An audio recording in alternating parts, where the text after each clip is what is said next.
이혼의 이유를 남 탓으로만 돌리지 않습니다. 혼자 있는 시간을 결핍이 아니라 회복의 시간으로 씁니다. 주변 사람들에게 이혼 사실을 숨기지 않습니다. 자녀와의 관계를 결혼 실패와 분리해서 생각합니다. 다음 관계를 서두르지 않습니다. 올바르지 못한 아내들을 올바르게 이끌어줄 올바른 아내입니다. 오늘은 이혼 후에 오히려 더 단단하고 행복하게 살아가는 남자들에게서 나타나는 공통점을 말씀드리겠습니다. 주변에서 이혼남이라고 하면 왠지 안쓰럽고 실패한 인생처럼 바라보잖아요. 그런데 그게 잘못된 겁니다. 정작 이혼을 겪은 남자 중 일부는 오히려 이전보다 더 편안하고 자기 삶에 만족하며 살아갑니다. 오늘 영상을 보시면 어떤 남자는 이혼 후에 무너지고 어떤 남자는 오히려 더 행복하고 단단해지는지 그 차이를 명확히 아시게 될 겁니다. 결론부터 말씀드리겠습니다.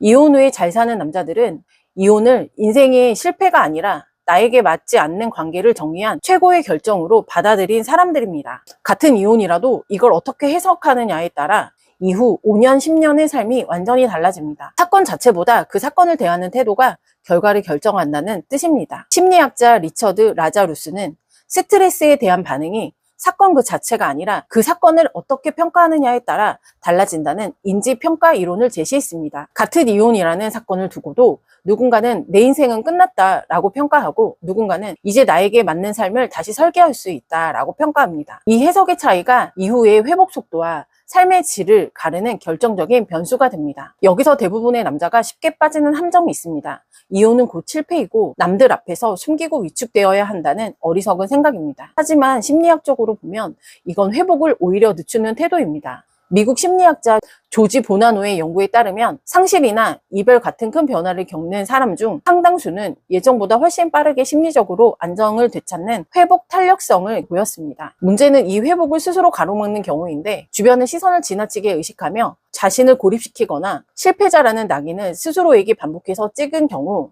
회복 속도가 눈에 띄게 느려지는 것으로 나타났습니다. 즉 이혼 자체보다 이혼을 대하는 자신의 태도가 더 큰 변수가 된다는 것입니다. 그렇다면 실제로 이혼을 잘 사는 남자들에게는 어떤 공통점이 있을까요?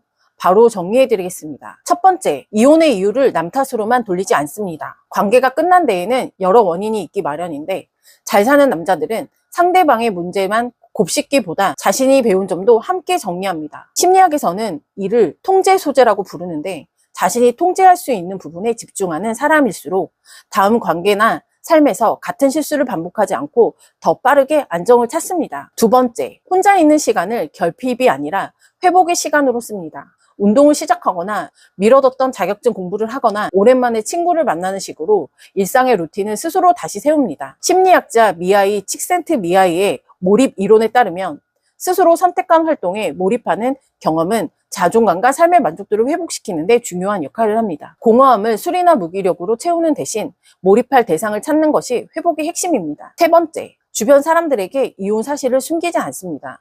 숨기고 위축될수록 고립은 심해집니다. 반면 가까운 사람들에게 담담히 알리고 필요할 때 도움을 요청하는 남자들은 사회적 지지를 유지할 수 있습니다. 여러 연구에서 사회적 지지망의 크기와 질이 이혼 후 심리적 저극을 예측하는 가장 강력한 변수 중 하나로 꾸준히 보고되고 있습니다. 네 번째, 자녀와의 관계를 결혼 실패와 분리해서 생각합니다. 부부 관계는 끝났어도 부모로서의 역할은 별개라는 걸 명확히 인식합니다. 이 구분이 흐려지면 죄책감에 짓눌려 자녀와의 관계까지 위축되기 쉽지만 이 둘을 분리해서 볼 수 있는 남자들은 이혼 이후에도 부모로서의 자존감을 잃지 않습니다. 다섯 번째, 다음 관계를 서두르지 않습니다. 공허함을 메우기 위해 급하게 새로운 관계에 뛰어들기보다 스스로 안정을 찾은 다음에 사람을 만납니다. 회복이 덜 된 상태에서 맺는 관계는 이전 관계의 패턴을 그대로 반복할 가능성이 높다는 것이 여러 임상 연구에서 공통적으로 지적되는 부분입니다. 충분한 시간을 들여 자기 자신을 먼저 정리한 남자일수록 다음 관계에서 더 건강한 선택을 하는 경향을 보입니다. 여기까지 들으시면서 혹시 지금 이혼을 고민 중이시거나 이혼을 겪고 계시는 분이라면 마음이 복잡하실 수도 있습니다. 하지만 자책하지 않으셨으면 합니다.